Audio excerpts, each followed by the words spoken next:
Larry, as you know, this is a leadership studio, and I cannot help but start with asking you to share with our audience your personal journey in leadership. Well, first of all, thanks for the invitation and the opportunity to have this conversation. I sometimes describe myself as an accidental president.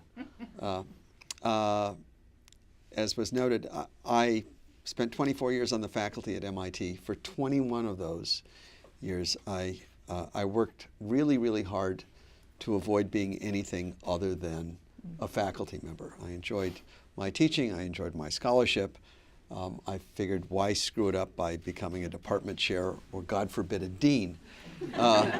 And I was actually on sabbatical writing a book on trade policy and the environment in Amsterdam when I got a call asking me when I returned if I would consider being chairman of the MIT faculty. It's not really an administrative job. It's sort of like being shop steward of the faculty. It's a half-time commitment. But it's in the, at MIT, it's the kind of thing that when invited to do it, you don't say no. You're sort of serving your colleagues. So I agreed to do that, and then spent the next 2 years working very, very closely with the president and the provost, which is what the chair of the faculty does. And then I finished my term. I went back to my teaching and my research, and then a year later, the provost stepped down. President went looking for a new provost. There were sort of two people that the faculty kept saying you should take a look at. I was one of them. Bob Brown, who was then the Dean of Engineering, was the other, now president of Boston University. And Chuck Vest, who was president at the time, decided he wanted both of us. And so, you know, MIT had been very good to me. I'd been an undergraduate there. I'd been a faculty member there. President asks. I saw it as an opportunity to serve. Chuck allowed Bob and I to figure out how to divide the job between the two of us. MIT is very centralized, and so everything was going through provost's office. It was getting bogged down, and thought was two people, parallel processing. So that's how I became chancellor of MIT, which is sort of half a provost.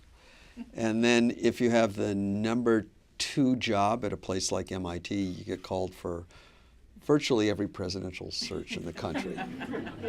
And I didn't think I wanted to be a president. I kept saying no. In fact, I would tell you some of the best career decisions I've ever made in my life are jobs I have not taken. And then Elaborate on that a little bit. That's a very interesting point. I think a point that few leaders in this studio have addressed. So, you know, there are a lot of jobs that have fabulous titles, and from a distance looks like something that you should want to do. But if you dig down deep, you find they're not such great jobs, or you're not well suited for them, or it wouldn't be a good match, or it's the wrong time. I didn't think I wanted to be a university president. I liked doing what I was doing. When I talk to people who are thinking about taking a job like this, I say, you know, ask yourself what you really want to get done. Take a job because you have an agenda, not because the job is just there. So, and the second thing I always advise people is to think about the fit between themselves and the institution. And, you know, a number of these things I didn't think the fit was right. I loved MIT. I figured, why leave? In a moment of weakness, I agreed to have a conversation with the search committee at Tufts. The search consultant who was doing the search was somebody I had known for 30 years. He'd married a graduate school classmate of mine. I was at their wedding. And he said, why do you keep saying no? And I said, I'm very happy. I don't think I want to be a president. He said, well, let me just have a conversation with you.